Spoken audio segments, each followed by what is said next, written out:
Hello, and we have some important crypto news for you.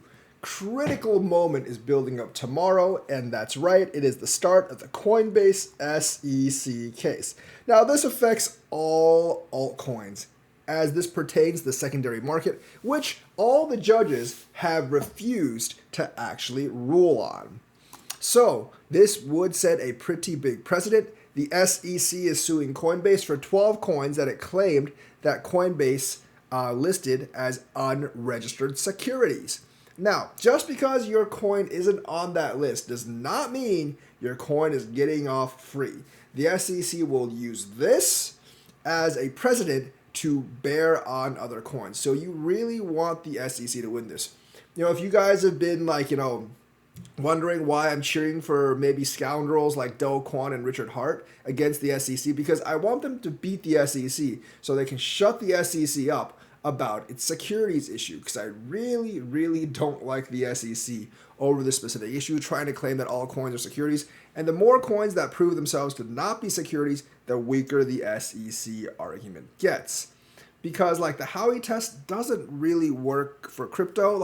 When people made up the Howey test back in 1933, they didn't really think of digital assets because no one knew what the heck they were. It would be 70, 80 years before they even came into its existence.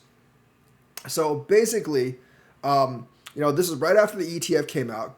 SEC's reeling from the loss to Ripple and the loss to Grayscale. And more or less, they really want to win this Coinbase lawsuit, because if they lose this lawsuit, they lose jurisdiction over all secondary markets. And that's a huge blow to the authority of the SEC. And it would look very bad on Gary Gensler and the leadership. Now, so there are 4 outcomes that can actually come. I don't think the decision will actually be tomorrow, but the arguments actually start tomorrow.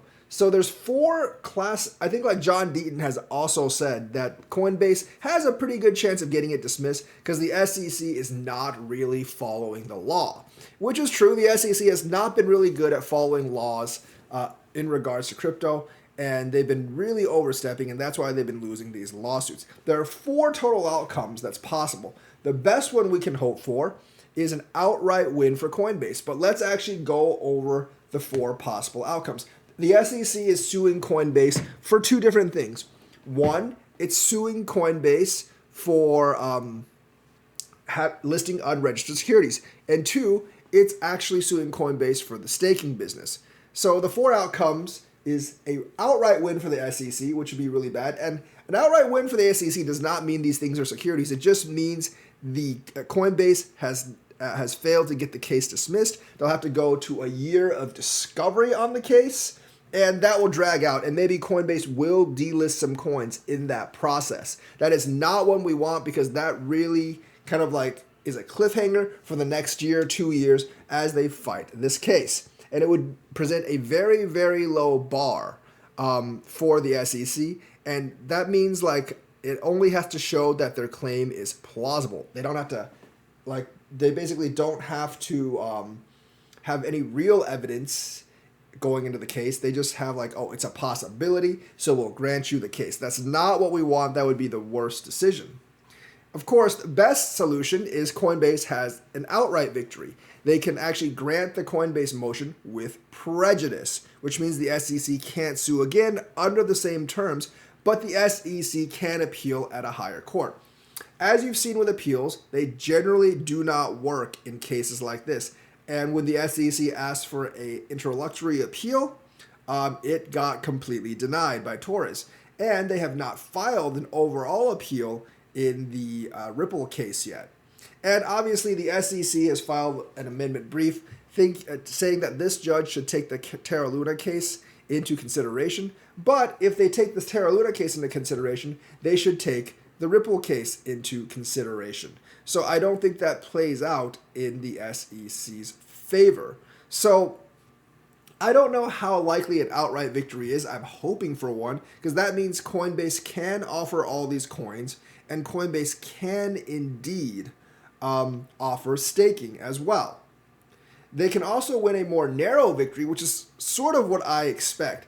The judge will actually grant the motion with respect to the tokens with respect to the tokens, meaning the tokens are not securities, but it could deny it with respect to the staking service, which means they would have to fight the lawsuit for the staking service. This outcome would actually be okay for me because, people usually stake in a lot of people usually stake in their own wallets, and we don't really need these exchanges to actually stake for us. And I think it'd actually be better for the industry if people actually staked in their own wallets.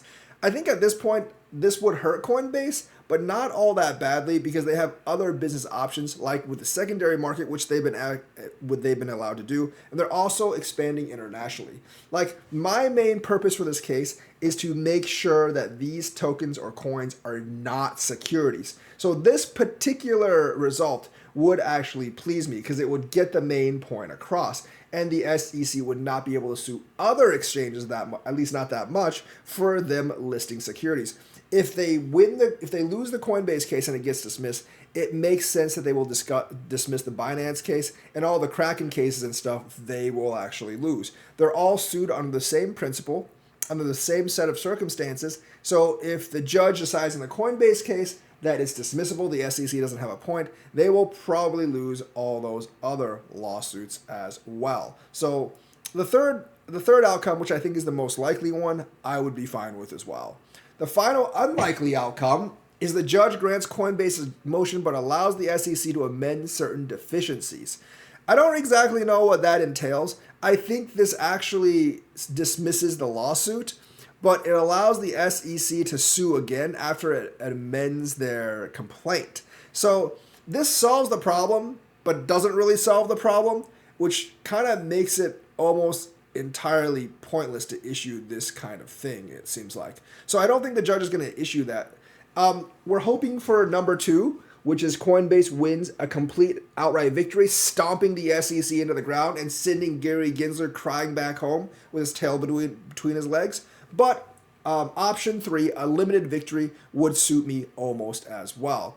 I mean, it would be cool if Coinbase could offer staking services, but it is not crucial because most coins that have the staking feature do actually have on-chain staking. And the ones that don't, they don't have any tokenomics anyways. And you might want to look for other coins outside of Bitcoin, of course, because people do see that as the index coin. Now, after this case, what does the SEC plan to do? Even if they lose, I think the SEC will go after DeFi.